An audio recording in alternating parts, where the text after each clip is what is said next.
Looking back on it, I really should have started these series-long reviews in 4 parts from the very beginning, as not only does it allow me to go into further detail about these shows by breaking them down into more manageable quarters, but after the past few series, I'm starting to realize the importance of the third quarters. While it's certainly not always the case, the string of episodes that cover the fall to summer seasons are usually the ones that can make or break a series. It could sometimes deflate what was otherwise a really good first half of the series, or it could salvage a weaker second quarter. In the case of Go Princess, while not everything has been perfect, I think it's been pretty great all the way through. That said, I think this part of the series really helped to define not just the show itself, but also aspects of this whole franchise. To clarify what I mean, let's just get right into the next part of the series with episodes 27 through 39 of Go Princess Precure.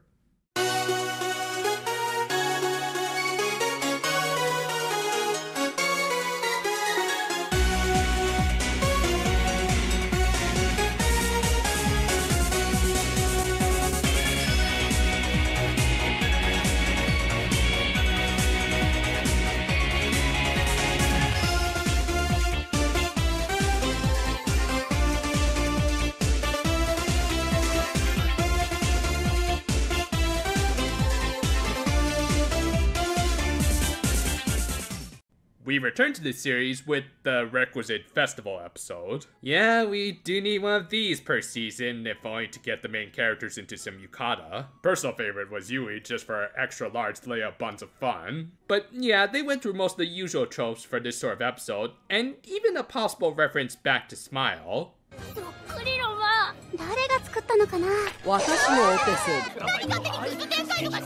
Though the main focus of this episode was Yuki and his continuing struggles with tennis. As it turned out, he had suffered a significant injury during practice that got him benched. Thus, his groupies wanted Haruka to try and cheer him up, to no avail. Now, of course, at this point, you'd think he'd become the victim of the week, but let's not forget, he was already one back in his debut episode. I mean, come on, when are we ever gonna get repeat victims, am I right? Anyway, the groupies ended up becoming the victims, and just like the Harno family, their dream was to cheer someone on. Well, okay, so following that logic, we should end up with one Zetsubora for all 3 of them, and... Mr. Krabs, I am so confused! Also, yes, this episode was written by Jin Tanaka, so do expect some comedy that I'm shocked made it to air.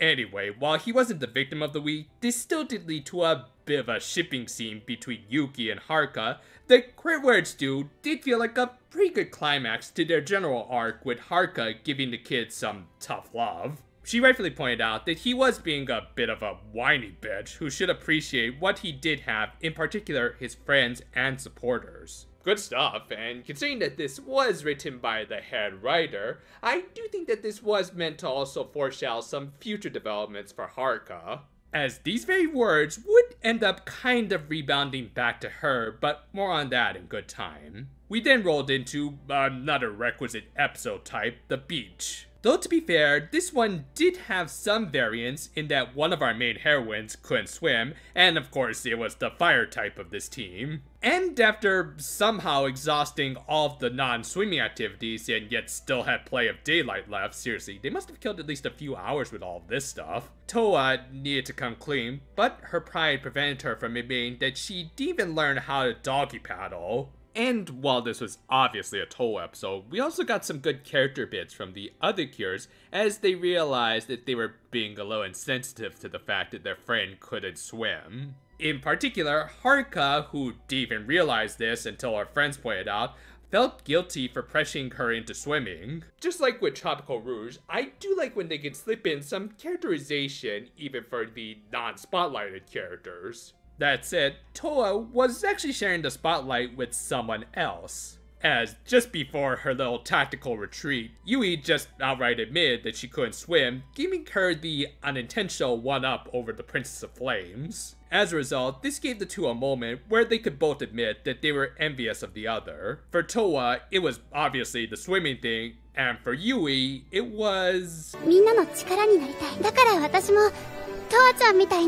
Okay, so previously I jokingly said that I thought Yui deserved to become a Precure, and I think even Yukiko Nakatani felt this way, hence why she created basically an XP of the character for Tropical Rouge, who obviously became a Cure.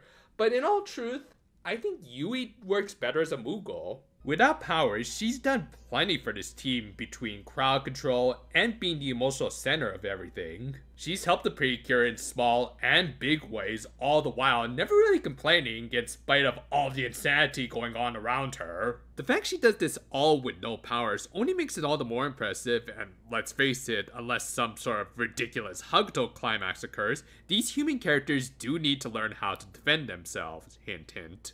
But yeah, for this franchise at least, it really does feel like the confident human supporting characters are becoming a bit of a dying breed, as I think I can count them on one hand. Hell, to prove my point, Yui was used to create a Zetsuborg for the second time in the show, and actually managed to resist it this time around, forcing Locke to put a little more oomph behind it. Again, stuff like this wouldn't be half as impressive if she wasn't just a normal human. Also, in a really touching bit, while the Zetsuborg was another sketchbook, as the base of her dreams still involved picture books, it did include a few new add-ons. Anyway, Toa soloed the Zetsuborg in one of her best fights of the series, thanks again in large part to her amazing personal BGM backing her, as well as providing a good conclusion to her story arc as she came to fully appreciate her new home and friends. Great stuff that even led to the creation of a brand new key not counted amongst the original 12 and not based off of the Twilight keys. Oh, and as for why she had to solo this fight, it was because Locke took on the rest of them with his, What the hell? I look like a player too! And here I thought Smash Bros was bad whenever they got a new DLC character. That said, I think this guy mains Greninja as he used Shadow Sneak, though not to kick the Precure from behind, but rather... I especially love how the pre-ending credits actually showed almost all of the keys disappear except for Toa's, just to rub salt in the wound. It's almost as if the animators themselves were making fun of our heroines for not picking up on their keys being stolen until well after they de-transformed unexpectedly. Anyway, with their forces reduced down to just Toa, Puff once again wanted to try and help the Cures. And fortunately, since this episode was written by Junko Komura, that meant she had all of her fairy hacks turned on, which included the ability to sense the final 3 dress-up keys with her... By any chance, does it smell like some highly processed melon bread? As a result, the original trio ended up meeting some literal ghosts of the past in the form of the previous Gold Princess team, composed of the aforementioned Yukari, the Sonozaki twins, and... Signum? Okay, I think y'all could just let this chick do all the work. I'm pretty sure she'll defeat Despair by your next tea time. But I guess that would be too easy, so instead, the vets gave their successors a little test where they had them reiterate their respective dreams and then measured their resolve with a faux Zetsuborg attack.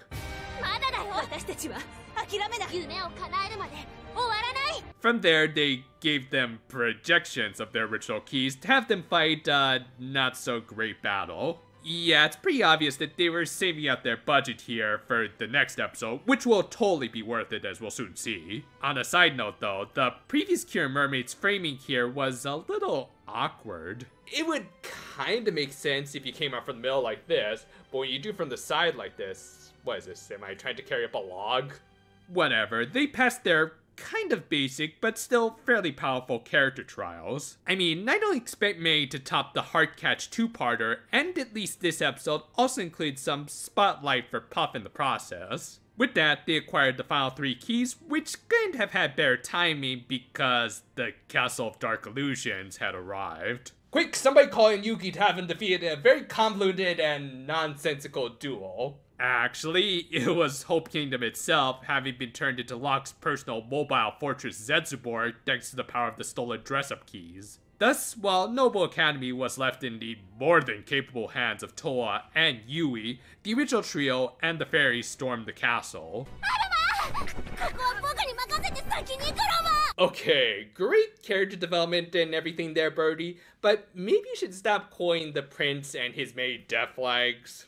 Eventually, they reached Locke, who revealed to them that he was trying to pull a Starscream on the spear. Yeah, up until this point, it was all but directly said that he was trying to betray his master, hence why I didn't really bring it up. Besides, we all know what happens to these types. We then got, in my opinion, the best action sequence of this episode. Not to say the following fight or the battle between Toa and the Locke clone looked bad. In fact, everything in this episode looked amazing. Kazuhiro Ota was the definite MVP of the series, as he would also direct one more very important episode that we'll get to in just a bit.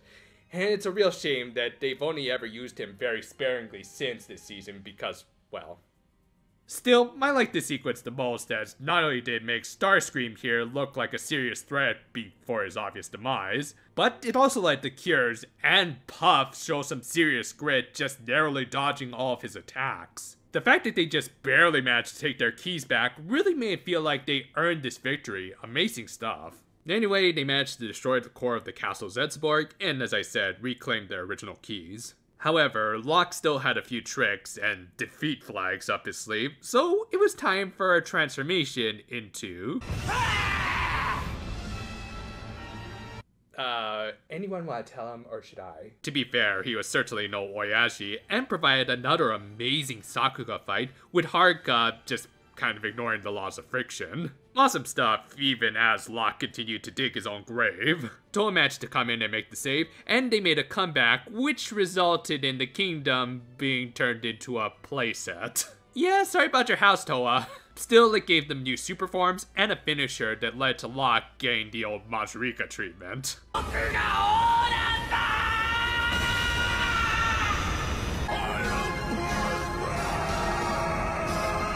Truly, only a toy antagonist could raise these many defeat flags so efficiently. I don't say death flags because he did partially survive, more on that in just a bit, along with this familiar looking birdie. And overall, this was a good conclusion to a decent two-parter. While it was light on story and themes, just the pure spectacle of this episode more than made up for that. Episode 31 opened with Haruka finding a not at all creepy looking Kanata. No, don't go Haruka! It's just blue in the skies!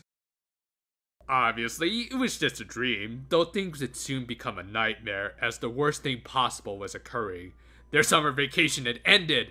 Oh, and some dark seeds were being planted all over the town, that too. They also revealed what became of Locke, who pulled a bad end general, though at least this twist came during the mid-season rather than at the tail end of the series, so we'll at least get to know this character named Kuroro. In the meantime, Haruka once again proved to be a very practical cure as she decided to do some weed pulling, but was beaten to the punch by this obvious victim of the week. Still, Hanai did match up well with our spotlight cure of this episode, as you could say she represented a possible path the Princess of Flowers could take as a flower coordinator, hence why Haruka encouraged her classmate's dream. Thus, she would suffer an even greater shock when that dream would be easily tarnished. Though before that, they had to deal with some unwanted guests. Okay, so are those birds from Hitchcock or, Nope, Birdemic. Actually, in spite of them all being crows, they provided the backdrop for the revival of a phoenix. Yep, Close was back, not only with a much more metal appearance and attitude, but also some amazing facial expressions. Seriously, that face alone makes me disregard any death is cheap tropes. And like an evil King Jader, he came back much stronger than when he left, leading to a very impressive curb stomp battle with the Precure. He also had some new minions in the form of Stop and Freeze who could double lock their victims. Yeah, I still prefer the mono eye look myself. Still, this led into a bit of a short, though good fight with the Zetsuborg and its Flowers of Babylon. And anyway, the main event of this episode was Close's return, who, while an obvious villain, also had some poignant words to say that truly set him up as a good foil for Haruka. This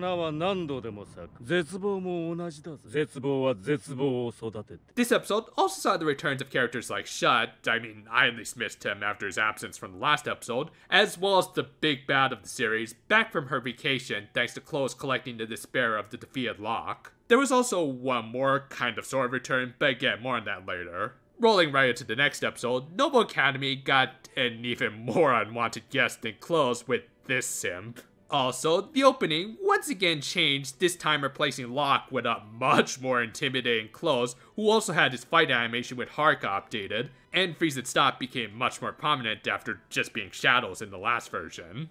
Anyway, back to this dude, who turned out to be Minami's childhood friend and self-proclaimed fiancé Kimimaro. Obviously, he didn't know what sort of show he was in, though he still tried everything he could to, in his words, rescue Minami from. Well, Haruka is certainly not as bad as other pink leads when it comes to screen time hogging. There are problems, but more on that later. Yeah, while the Yuriness of all of this was kind of on the nose, and this simp was one of the worst kinds of White Knight, there were at least some intriguing themes of classism here, with him trying to keep Haruka away from Minami because of it. This led into a good exchange between the two during the inevitable fight with Kimimaro Zetsuborg, mostly just confirming Minami's development and how she viewed it as a very positive change.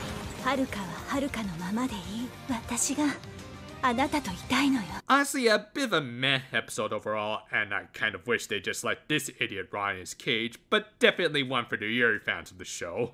Thankfully, we then rolled into a much more significant filler episode, and what I find to be one of the most entertaining episodes of this quarter. It opened with Miss Shamor's Princess Lesson of the Day in makeup. Oh no, this is gonna become a precursor to a season full of cosmetics, and yet also a lot of water. Thankfully, this is also a Yoshimi Narita episode, so there was also some good cynicism with Haruka botching up both her makeup and the foreground doilies. That was a brilliant touch. More importantly though, this episode was going to focus on two characters, the first being Kuro, who in spite of not having any memories of his time as Locke, was subconsciously still traumatized by the events. Thus, to try and get him more familiar with the human world, Miss Shamor took him on a tour of the town in both of her forms. Yeah, for whatever reason, no one reacted to a bipedal cat that could juggle in spite of a lack of posable thumbs, because screw your common sense, this is a Narita script. Then again, maybe she just used her reality warping powers because she later tried to sell a cat turf war by giving them the ability to talk and participate in a fashion contest. Seriously, what is it with toy and overpowered cats? Ridiculous setups aside, this did at least give Kuro a venue for his character to develop out of his villainhood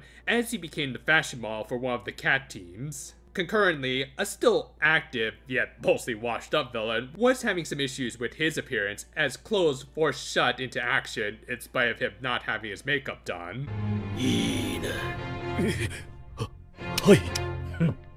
Okay, so while I have kind of been jokingly putting Shut's character on a pedestal, there actually is a good reason behind that, as I do think he has one of the most consistent, slow-burning villain arcs as the character with the biggest L count in this series.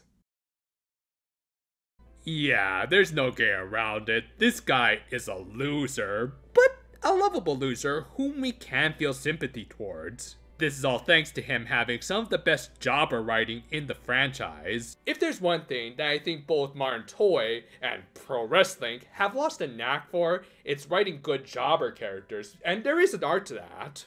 Obviously, a serialized, action-oriented story does need these characters in order to elevate more prominent characters on either side of the conflict. But at the same time, you don't want to overdo it and turn them into an overused punchline. The worst fate that can befall any fictional character is apathy. The sense that you can't really bring yourself to cheer or boo this character on and just give them an awkward silence.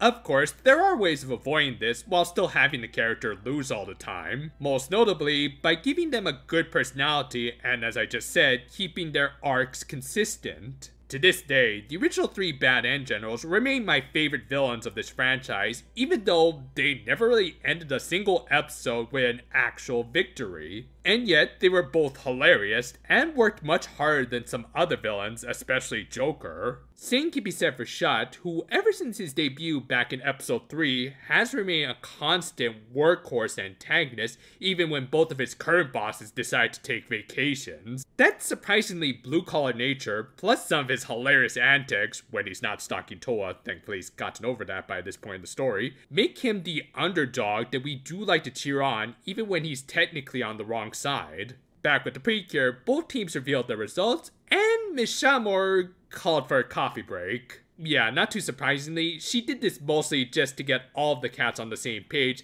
and the contest itself would just end on a no contest. A little bit of a cop-out, but that's not what's important for this episode. Though I will say, I think the black cats deserve to win, because this guy reminds me of Fat Cat, and that's awesome. Also, I don't think you should be feeding these cats sugary sweets. Precure, the franchise encourages food poisoning your pets. Whatever, bring in the lovable jobber. Shut arrived with his still incomplete makeup, leading to this hilarious bit where he got legit upset that everyone, including the animals, looked better than him. Thus, he used the black cats as his victims, and okay, I actually kind of like him with no makeup here for the summoning animation. It makes his eye look a lot sharper. Anyway, while the Precure dealt with the fish Zetsuborgs and their questionable anatomies, we got a legit awesome fight between Miss Shamor and Shut, where she used some very impressive ballet skills before wrapping things up with a very comical yet heartfelt conclusion. 何か悩みがあるのじゃなくて? Again, I can't understate how well they've built up this jobber who, under normal circumstances, would just be completely forgettable, and yet, I honestly feel kind of bad for him here. With that, Miss Shamor provided the grown man with vanity that was more suited for the show's target audience. That is both kind of hilarious and honestly kind of adorable. Though yeah, and in the background, the Precure were having a decent fight with the Zetsuborgs, but who cares, can we just cut back to these two? Nah, but seriously, this was also a good episode for Miss Shamor, as we also got to see her very amiable ideals on full display, and how they ended up influencing the two characters who have worked for the antagonists. Not that any of this mattered to close, as he also had his own slowly developing plot points in the background. The episode ended with the Precure getting a gift from the cats that hinted at Kanta being nearby. Thus, the next episode opened immediately with them trying to find the lost prince. Not having many leads, they turned to the stars for answers.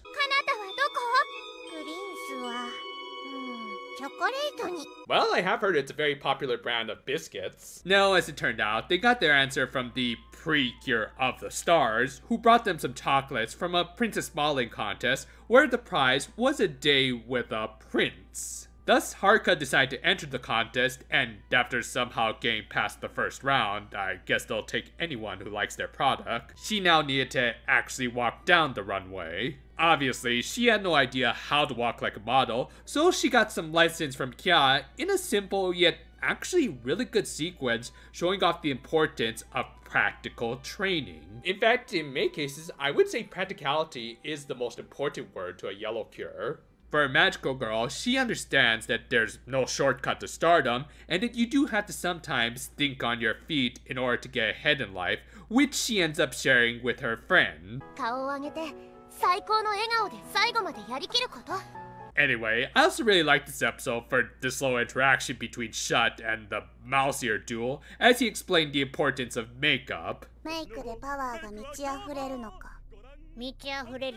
Anyway, at the contest, even though she was supposed to coach her through it, Kya ended up taking a literal rain check as her photo shoot got delayed, forcing Haruka to fly solo. This was especially bad for her, as on top of still not having been able to polish up her makeup skills, the only remaining contest dress was a few sizes too big. However, as they say, when all else fails...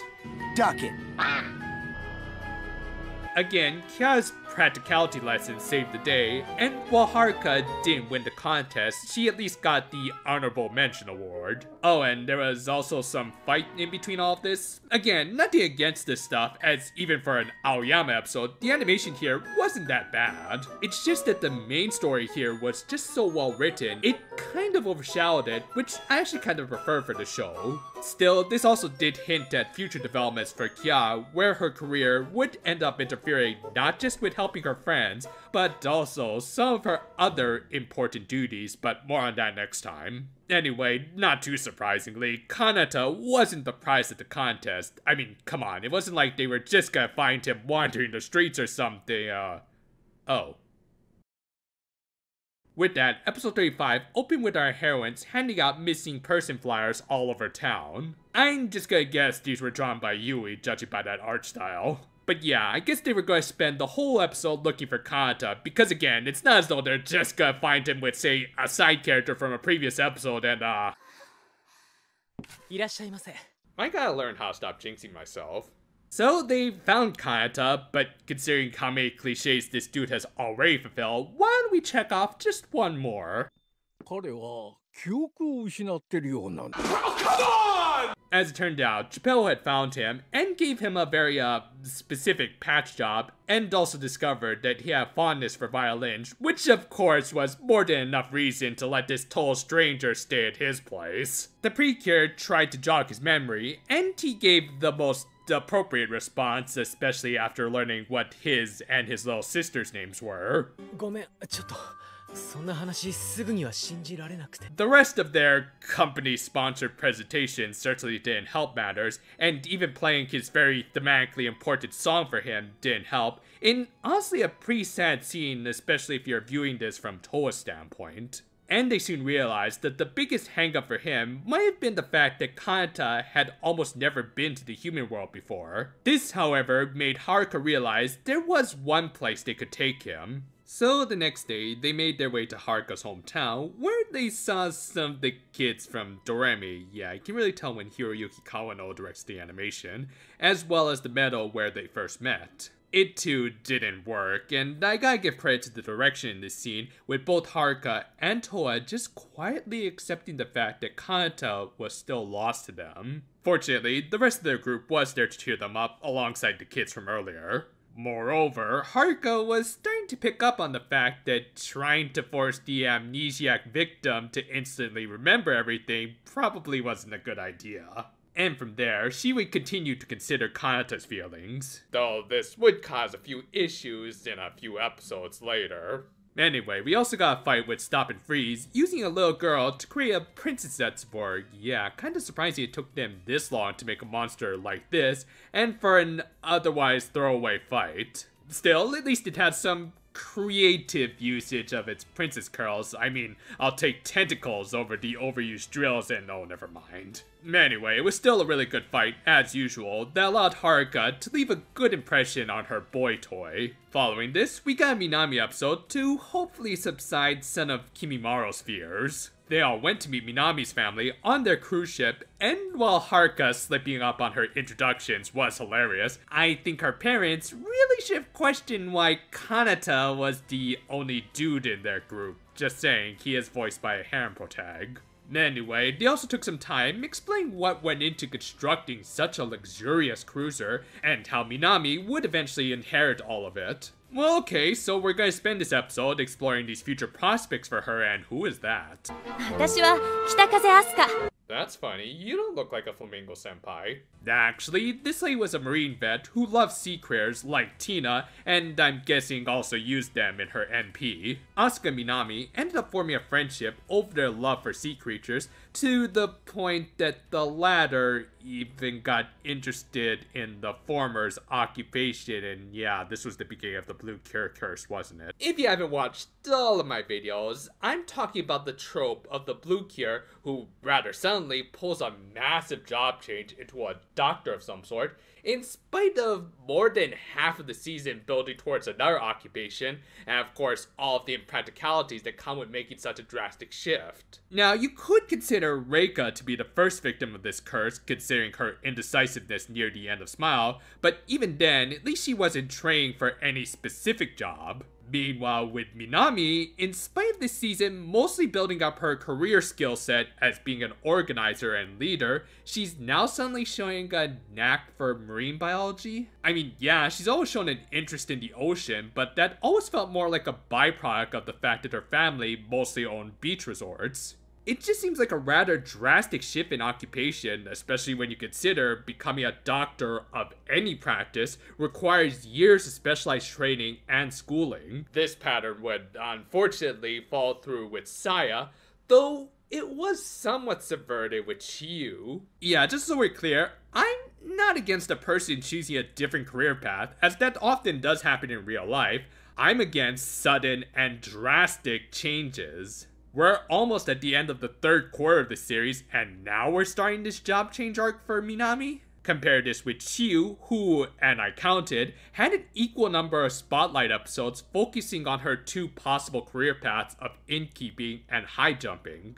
And while it seemed like the former was the path her family had picked out for her and the one that she would eventually rebel against, not only did her family encourage her to go for high jumping, but she also had to admit she really liked innkeeping and had shown equal competency in both. So ultimately, she went with both, and while we'll probably never know the exact outcome of such a risky choice, I can say it was overall a logical and solid arc for her. The same could have been done for Minami if she also showed at least a little knack for marine biology before we reached this far into the series. Maybe they could have introduced this character a little earlier and even thrown in a few more Minami Spotlight episodes, those are always a good thing, and show her studying marine biology on her own. But then I guess we would have missed out on, In the end, while I don't think they ruined Minami or anything like that, and this definitely wasn't the worst example of the blue cure curse that unfortunately still goes to Saya, I do think this could have been handled better with a little more build up, because stuff like this is really something that shouldn't be taken so lightly. Anyway, Asuka naturally was the victim of the week. Oh no, Piggyton's joined the dark side again. Of course, for a Minami episode, they upped the animation budget, leading to a pretty awesome fight that took place both on the boat and in the water. Oh, sorry, I think I got these clips mixed up. There we go.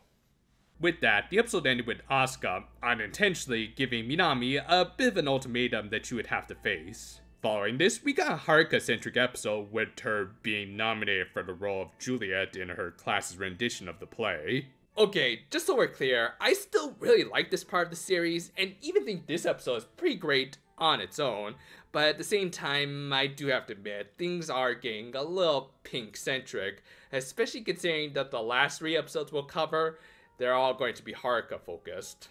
Anyway, the Precure went on to explain how each of their classes were doing their own plays, like Cinderella for Towa and Kia's, and for Minami's. Yeah, she figured she'd be the OG. Anyway, as always for Haruka, acting was still a learning experience for her, but as long as they had a good director, then I'm sure things would work out just fine.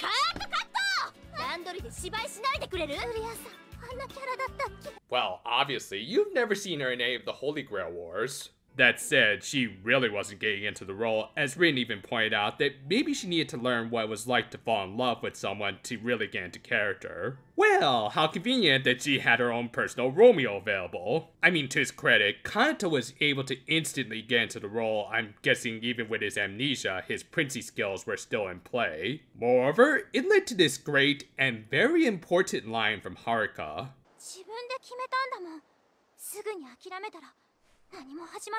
You say that about a role that you were kind of pressured into taking on. Yeah, I can see that really coming into play in just a little bit. That and Kanta's line here about her being like Juliet weren't exactly a sign of good things to come for our little flower princess. Anyway, after this really good sunset shot and a great montage of everyone's prep for the play, we reached the big day. Understandably, the 2 lead actors were starting to get the jitters. Yeah, don't even mind that earthquake warning at the top of the screen.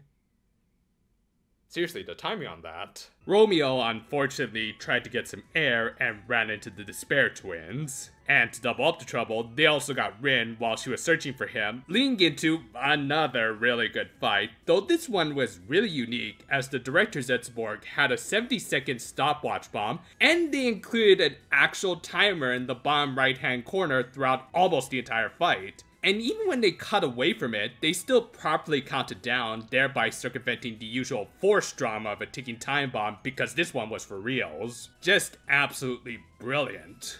Realizing that they couldn't approach the bomb, they figured they'd let Minami's wire break it because they did have to make sure she was the real heroine of this episode too. But yeah, really awesome, very well done sequence. With that, they defeated both of the Zetzelborgs, rescuing Rin and Romeo, but the latter ended up tripping on his ankle before the fight, leaving him in almost no condition to play the role, and apparently they didn't have any understudies. Like, seriously guys? They even considered using Kanta as his replacement, even if it would disqualify them from winning any sort of school awards for bringing in a non-student. Haruka convinced them not to do it, and the original actor went on in spite of his injury. Okay, so while I do really like the fact that Haruka didn't just take the easy way out by going with the guy that she knows she can act well with, I also do have to admit this drama feels just a little forced because of that aforementioned understudied logic hole. But I'm willing to forgive it, as it did result in this awesome scene of Haruka ad-libbing after her co-star inevitably tripped up on himself. With that, the episode ended with the play somehow going off without too much more of an issue, and we got another really nice moment between Kanta and Haruka once again doing their take on the Shakespearean tragedy.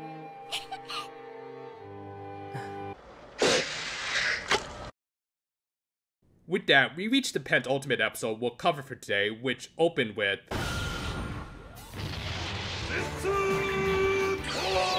Did someone invite Masami Obari to guest direct again? Nah, you can tell by these thick outlines this is Ken Ueno's work. But yeah, after laying his subordinate job out to the heroines yet again, Close came up with a new plan. Thus, the next day, Haruka met a not at all suspicious looking boy.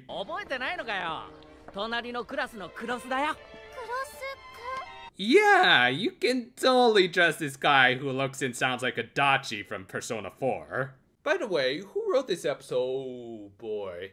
Well, if this show has precursors to the healing animals, I think this episode might have been the early beginnings of a certain other major plot point from Healing Good. So, Kurosu, real soul there guys, showed interest in Haruka's dream, which totally gave her the okay to trust this not at all shady dude. In fact, he was such a nice guy, they encouraged Minami to attend a business party that she wasn't totally into, eliciting this great reaction from Haruka, and even offered to go to a picture book exhibit with Yui. All the while, Haruka was also encouraging her friends to go and pursue their dreams, which included Kya as she had gotten a modeling gig, ignoring the fact they would leave her and Toa as the only defenders of the town. The latter, rightfully, didn't trust the dude, but then made the poor choice of going with Yui to the exhibit to protect her from him. Sure enough, there was no exhibit, and after sending Puff and Aroma to what had to be a really shitty pet shop, come on, they have collars and everything,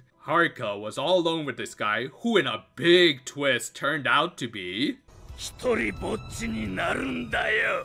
a surprise. I mean, to be fair, while all this was painfully obvious, it was also admittedly a really well executed plan. While Kya needing to take a modeling gig was just a coincidence, he still used his silver tongue to convince Minami to go to her party, and even created some very believable flyers to a non-existent exhibit. As detached as he may seem from normal human life, Close was watching them and learned how to put on a very believable act. His VA, Mitsaki Madono, definitely deserves praise for putting on a significantly different voice to really hammer home this great bit of deception. Now, as for why he wanted to get Haruka alone...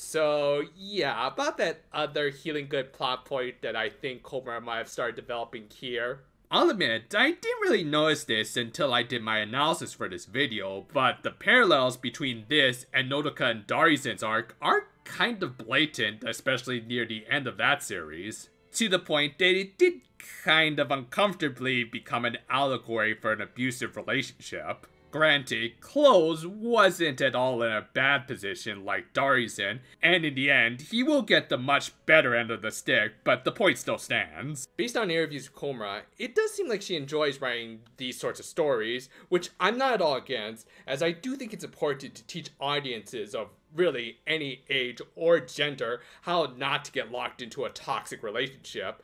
But at the same time, I do understand why they chose to move away from these heavier stories until about Hakuto or Healing Good, but more on that next time. Anyway, while the animation for whatever reason took a real nosedive here, the story behind this fight had been very well built up, with Close chewing Haruka out for believing that supporting her friend's dreams would bring her joy, while the reality was very much the opposite. The moment you cling to talent and hope, despair has already set in. And while this guy was a gaslighting a-hole, he also wasn't completely wrong, especially when you consider Haruka herself couldn't truly say she was pursuing her own dream like her friends. Putting aside the fact that becoming a princess was a very ambiguous goal to say the least, much like her taking up the role as Juliet, it was something that had been heavily pushed by others onto her, in this case Kanata, and that person currently wasn't with her. With no specialized skills like her friends, and a vague dream that no longer had the support of someone else behind it, what was even the point of moving forward? Even if the world is happy, it's meaningless if you aren't happy. Will you be able to endure such despair? Who are you going to endure it for? For people you've never met before? For people who don't even appreciate you? Does that sound like hope to you? Eventually, all of Haruka's friends did return, but by the time they did, the damage had already been done, not just to her psyche, but also to the town. Yeah, remember that slowly building side plot of Close planting those literal seeds of despair across the town?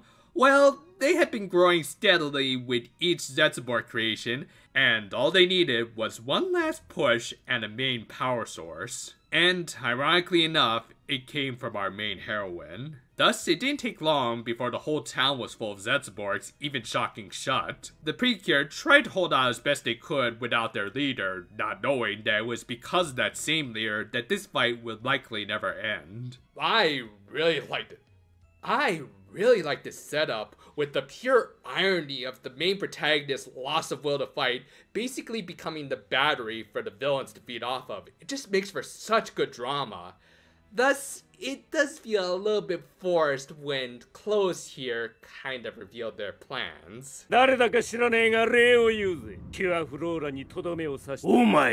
Yeah, Syndrome. You sly dog! You got me monologuing! I can't believe it. Seriously, I get that you're an evil bastard, but maybe you should try to keep that stuff to yourself, or else you're just asking for Haruka to find her second wind. Though thankfully, while it almost seemed like they were going to go down this route of Kanata saving the day, they wisely somewhat subverted our expectations. As while Kanata did apologize for what he said, they did make it clear that Haruka found her own hope.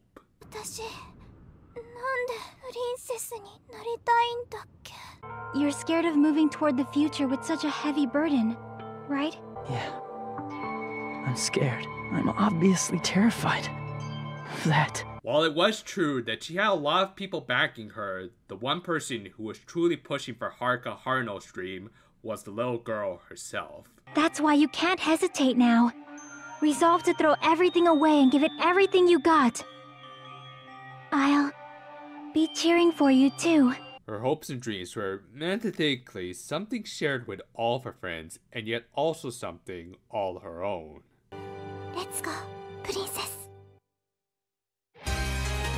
Now, I already have kind of gone over in detail about this big comeback scene for Haruka, backed by the amazing insert song Conditions of Being a Princess, so you know what?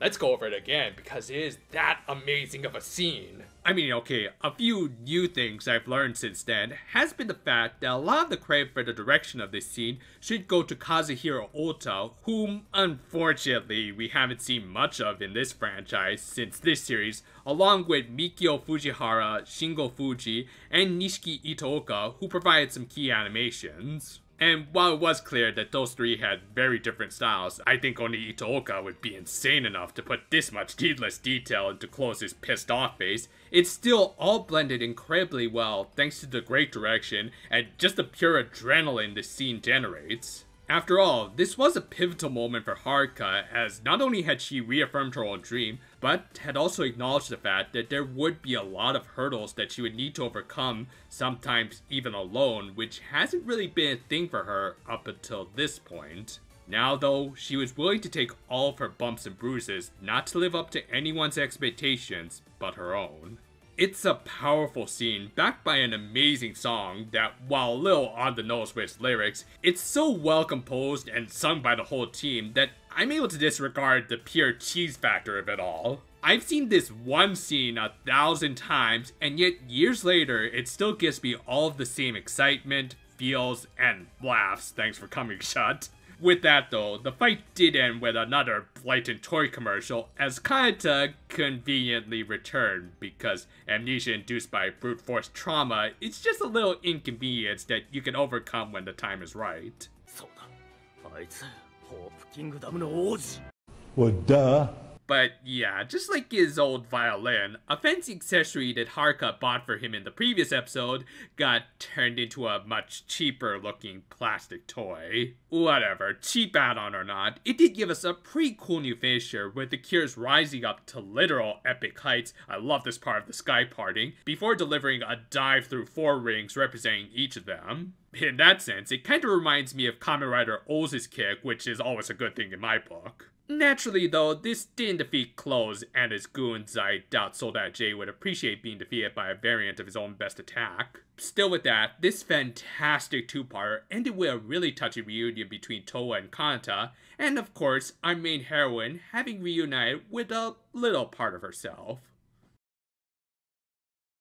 As I already pretty much gave away, I think this is my favorite quarter of the series. It had some of the best animated fights, some great character moments for everyone, and just a great sense of a serialized storyline with plot points developing naturally. I would argue this was the part of the series that had probably the most significant developments. Now, part of that was because they needed to push out some more toys. In fact, they got 2 upgrades in a row here. But again, like the last quarter, they were at least not intrusive and ultimately did feel earned considering what the Cures went through to get them. And while there are certainly more great moments coming up in the next part, and I do kind of wish that a few things were fleshed out more here, this was still a very engaging quarter of the series that not only kept me on board, but made me excited for the next part. One thing I will always praise about series like Doki Doki is when they have relatively few episodes that would qualify as pure filler. For these episodes, almost everything either advanced the plot or at least subtly built towards future plot points. As a result, pretty much all of the major characters developed, which included not just our main protagonist, but also the side characters and antagonists. In the case of the former, Yui got more characterization, likely addressing some of the real-life comments of those who wanted her to become the Sixth Ranger instead of Towa, and yet ultimately proving that she could stand on her own even without superpowers. The mentor character of Miss Shamor, who normally wouldn't really need that much development, at least got a part of an episode where she got to share her very amicable views and ideals. This in turn ended up influencing 2 from the latter camp, with both Shut and the former Locke learning from her and building towards some future developments for them.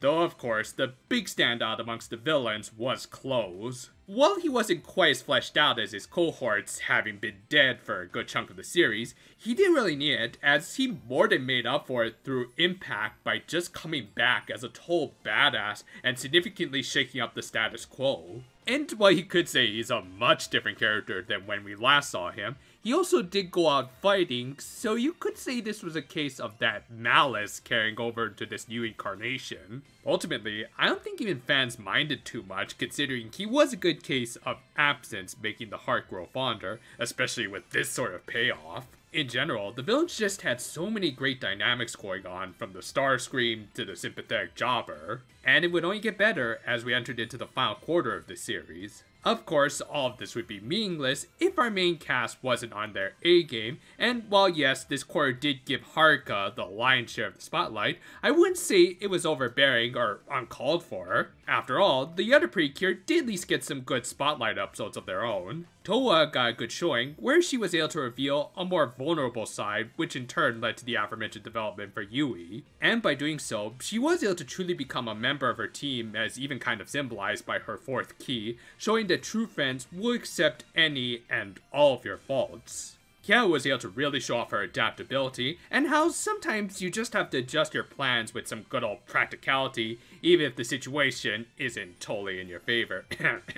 And Minami was able to get 2 good spotlight episodes, though yeah, I do have some issues with the latter. Her fiancé episode was a very fun, Yuri-ish outing, showing both her independence from her old social circles, and yet also her gratitude for her current associations. And while I do still think her latching on to becoming a marine biologist was a little too sudden, and could have used a little more build-up, I do like the message about forging your own dreams, and it does even kind of tie back to that last episode about finding independence. But yeah, on that note, Haruka did admittedly get a lot of attention, but again, at least there was somewhat of a reason behind it. These episodes were mostly about Kanta's rehab, so naturally the one with the closest connection to him would in turn get more focus. Yes, Toa was also close to him, and I do wish they had more interactions, but they had also been separated for many years. Thus, it did make the most sense for Haruka to help him recover the dreams that they shared together. And while maintaining them were difficult when one of them had forgotten about them,